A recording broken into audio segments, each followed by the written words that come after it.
안녕하세요. 알리아스 모델러 제이입니다. 오늘 또 지난 시간에 이어서 카스 모델링과 클래스 A 모델링에 대해서 한번 알아보겠는데요. 구독자분님의 질문이 있으셔서 이번에는 데이터적인 측면이 아니라 모델러로서의 카스 모델러와 클래스 모델러에 대해서 한번 알아보도록 하겠습니다.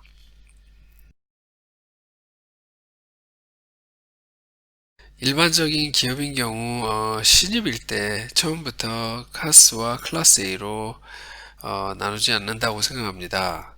제 경험도 그랬었고요. 그래서 담당 팀장이 있다라고 그러면은 그 신입 모델러에게 여러 가지 프로젝트를 시켜봄으로써 이제 모델러로서의 성향을 어떤 기간을 두고 파악할 수 있다라고 생각을 합니다. 완성 자동차가 아닌 이제 협력사의 경우는 조금 다를 수 있겠죠. 왜냐면은 협력사는 완성차에 이 서비스 해주는 목적으로 들어가기 때문에 아무래도 이제 파견이 될 때부터 그 직무 경험이라든가 아니면은 성향을 이제 고려를 해서 이제 카스와 클래스 A로 보내질 것 같습니다.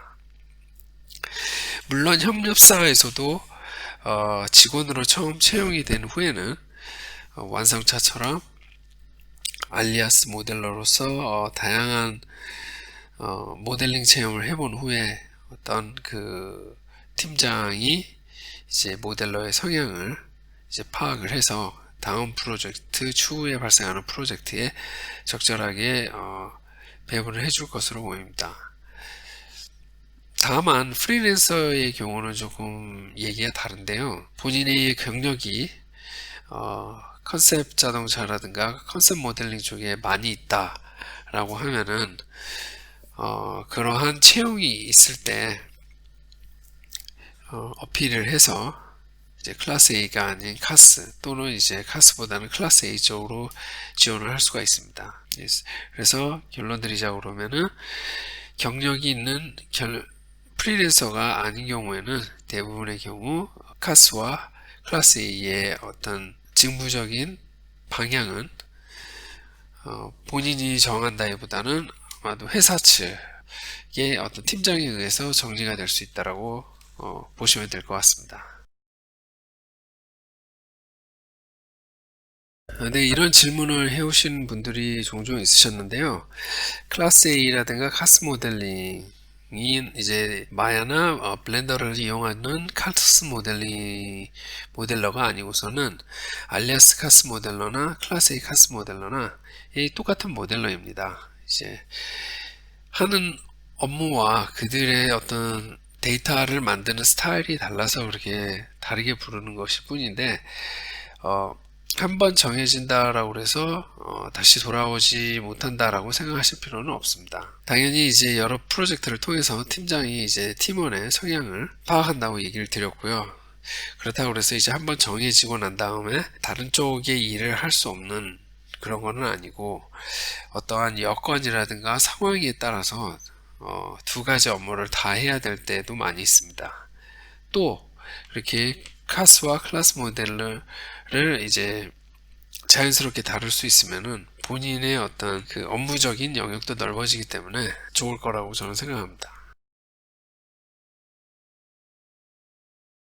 네, 아무래도 수입에 관해서는 다들 민감할 수가 있죠.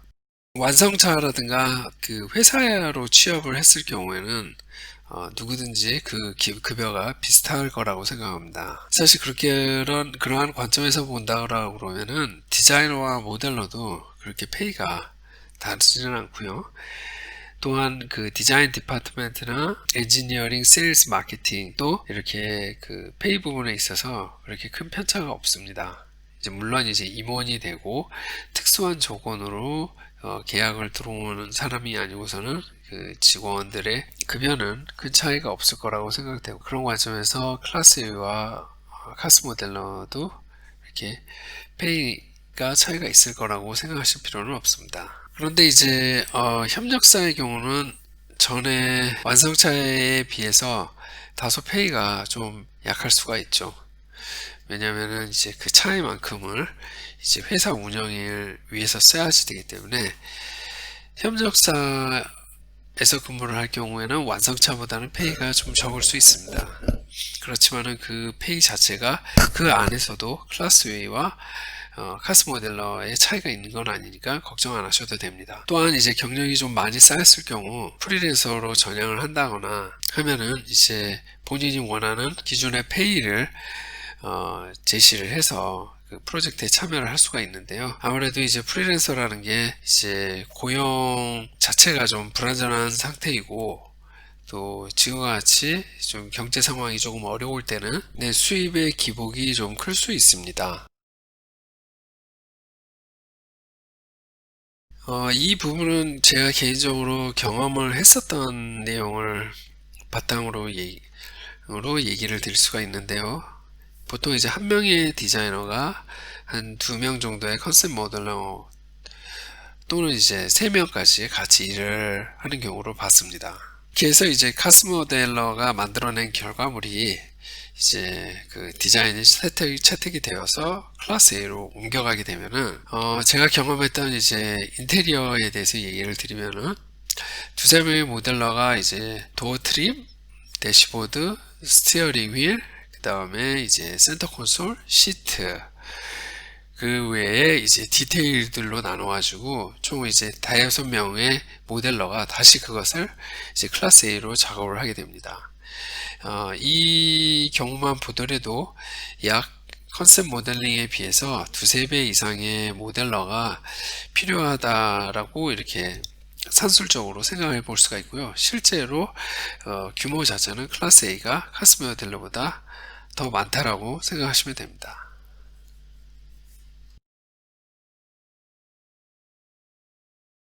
네, 먼저 카스 모델링에 대해서 얘기를 드려볼 텐데요. 카스 모델링은 이제 컨셉 모델링, 어드밴스 모델링, 스케치 모델링 등등으로 이렇게 표현이 되는데 대체적으로 압축적이고 다양한 일을 합니다. 컨셉카를 만들기도 하고 또는 이제 디자인 디파트멘트 내부적으로 실험적으로 이제 진행이 되는 각종 디자인 프로젝트에 주로 참여를 할 수가 있습니다. 프로젝트의 그 단계상 선행이 되기 때문에 만드는 이제 데이터의 크기와 어떻게 만드는지에 대한 어떤 제약이 상대적으로 적기 때문에 디자이너의 의지를 최대한 형태로 빨리 모델링 할 수 있는 것에 중점을 두고 있다라고 보면 되시겠습니다. 어떻게 보면 이제 단기간에 다양한 프로젝트에 참여할 수 있어서 굉장히 이제 흥미로운 분야이긴 한데 그만큼 이제 마감에 대한 스트레스가 크고요.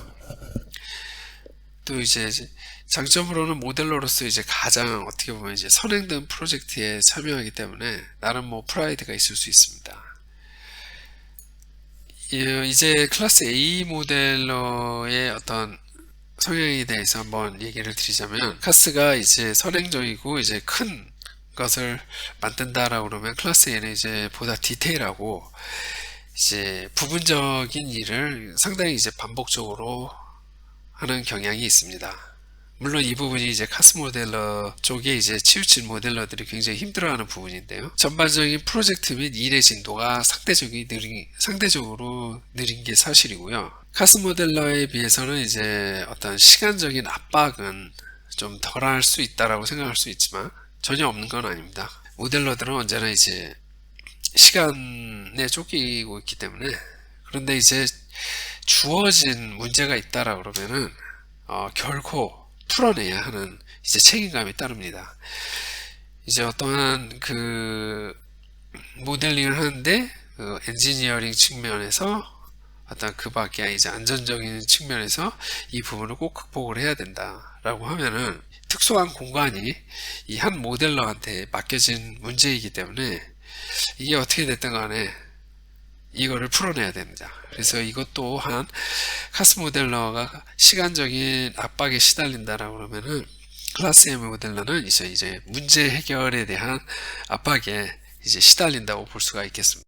이상 오늘은 지난 영상에 이어서 카스 모델러와 클래스 A 모델러에 대해서 한번 알아보았습니다. 구독과 좋아요 부탁드리고 궁금하신 내용은 댓글로 남겨주세요. 그러면 다음 영상에 찾아뵙도록 하겠습니다. 감사합니다.